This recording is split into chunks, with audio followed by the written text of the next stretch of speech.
KCTS 시청자 여러분 안녕하셨습니까? 저는 에베네셀 선교교회를 섬기는 최창선 목사입니다.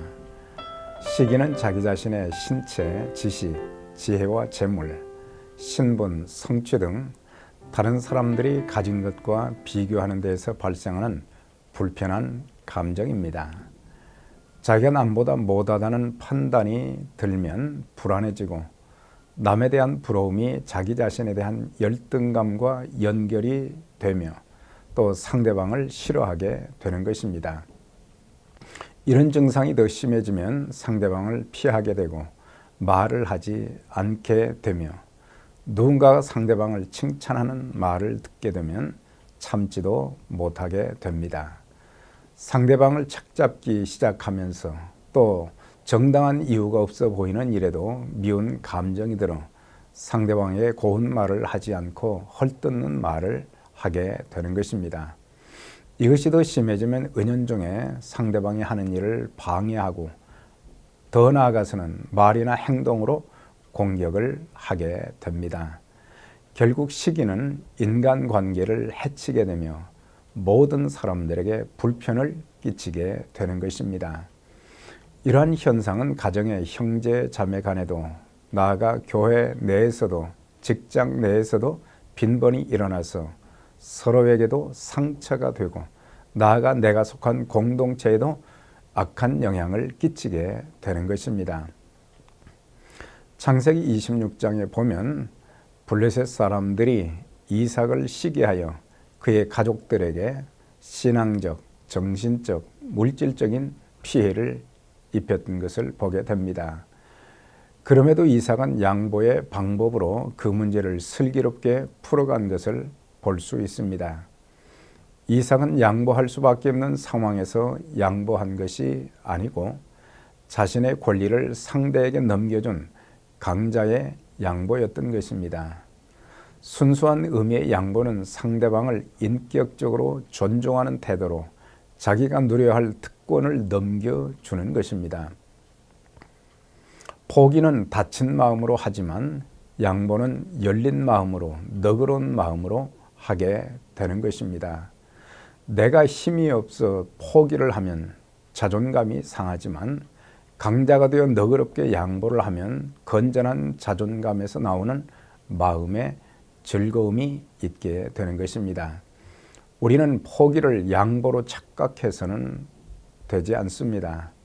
그런데 양보를 하기 위해서는 손해를 보아야 합니다. 이삭이 우물을 팔 때마다 블레셋 사람들은 그 우물을 메웠습니다. 얼마나 화가 나는 일이겠습니까?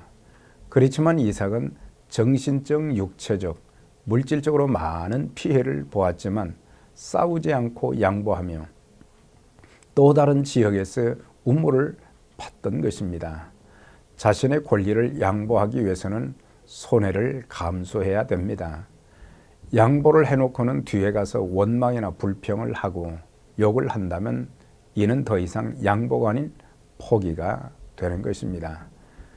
기쁜 마음으로 양보할 때 원수를 친구로 바꾸어 놓는 능력이 있게 되는 것입니다. 양보는 미움을 사랑으로 승화시킬 수 있습니다. 내가 조금도 손해보지 않겠다고 팽팽히 맞서서 끈질기게 물고 늘어진다면 그것은 더 이상 양보가 아닌 상대방과 긴장관계 내지는 싸움으로 번지게 되는 것입니다. 또한 서로 간의 긴장관계 싸움으로 변질될 때에 그 정당성을 주장하며 때로 뭉쳐 큰 싸움으로 확대될 수도 있습니다. 이삭은 그런 상황 속에서도 더 이상 시비나 싸움으로 확대시키지 않고 조용히 양보를 했던 것입니다. 한 번도 아닌 두 번, 세 번씩이나 양보한 것은 서로의 평화를 위해서였습니다. 나아가 이삭의 양보는 하나님을 신뢰한 것입니다. 이삭은 아비멜렉이 떠나라고 할 때에 하나님을 신뢰하고 양보했음을 보게 됩니다. 그날 목자들이 다툴 때에도 하나님을 신뢰하고 양보를 했던 것입니다. 하나님을 신뢰하는 사람들은 포기가 아닌 양보를 할 수 있어야 합니다.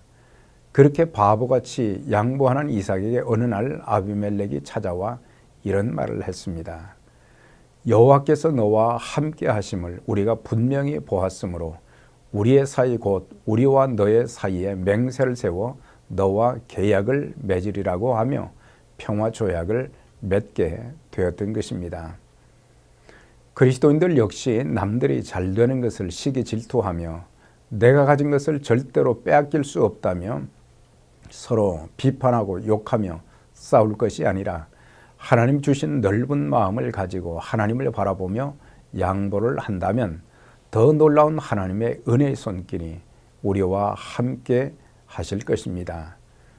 우리 믿는 자들은 작은 것에 너무 연연하거나 욕심을 내지 말고 주님께서 더 큰 것으로 채워주시며 더 아름답게 우리의 앞날을 인도해 주실 것을 믿고 산다면 다른 사람들이 우리를 보며 당신은 하나님이 함께 하시는 사람이요 라고 칭찬하며 화해를 청해 올 것입니다. 성령님의 교통 인도하심이 여러분 모두의 삶 속에 늘 함께 하시기를 주의 이름으로 기원드립니다. 감사합니다.